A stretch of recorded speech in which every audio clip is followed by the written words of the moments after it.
এই উম্মত জাহান্নামে যাবে, পায়ে বেড়ি থাকবে না। এই উম্মত জাহান্নামে যাবে, গলায় শিকল থাকবে। এই উম্মত জাহান্নামে যাবে, চেহারা কালো হবে না। অথচ জাহান্নামীদের চেহারা কালো হবে, এই উম্মতের চেহারা কালো হবে না। একজনের চেহারা কালো হবে না। ফেরেশতা জিজ্ঞেস করবে, আল্লাহ চেহারা তো ঝকঝকে, গলায় নাই শিকল, পায়ে নাই বেড়ি, হাতে নাই হাত করি, এটা আবার কি পাঠায় দিলেন?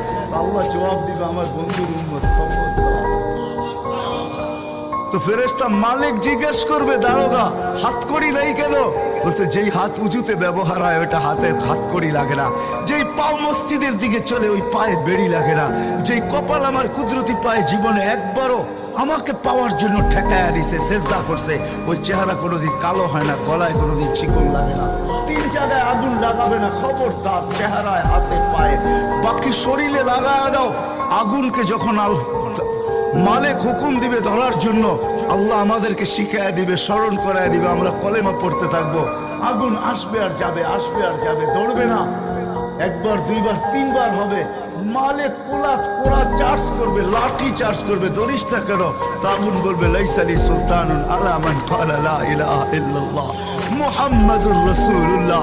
এই কলেমা যে পড়ে তাকে ধরার ক্ষমতা আমার নাই। তারপরে আল্লাহ নিজে কি করবে? ইমাম কুরতুবী রহমাতুল্লাহ আলাইহি লেখছেন, ফাআমাতাল্লাহু মাউতাতান, আল্লাহ আমাদেরকে ঘুম পড়ায়া দিবে।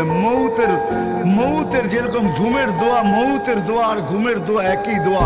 আমরা ঘুমের দোয়া পড়ি, আমুতু আহিয়া, আল্লাহ মরতে চললাম, কাল সকালে উঠাইলে উঠবো, না হলে আর কিয়ামতের আগে উঠবো না। তো ঘুমো মৌত, আল্লাহ ঘুম পড়ায়া দিবে। আজাব ঘুমের ভিতরে কমপ্লিট করে আল্লাহ বাহির করে নিয়ে নিবে। নবীর সুবাদে, নবীর সুবাদে। হায় হায়, একটা পর্ব এরকমও আসবে, জানি না নারায়ণগঞ্জের মানুষ বুঝবে কি বুঝবে না। একটা পর্ব এরকমও আসবে, নবীর সুবাদে একটা পর্ব এরকমও আসবে, নবীর সুবাদে এরকম একটা পর্ব আসবে।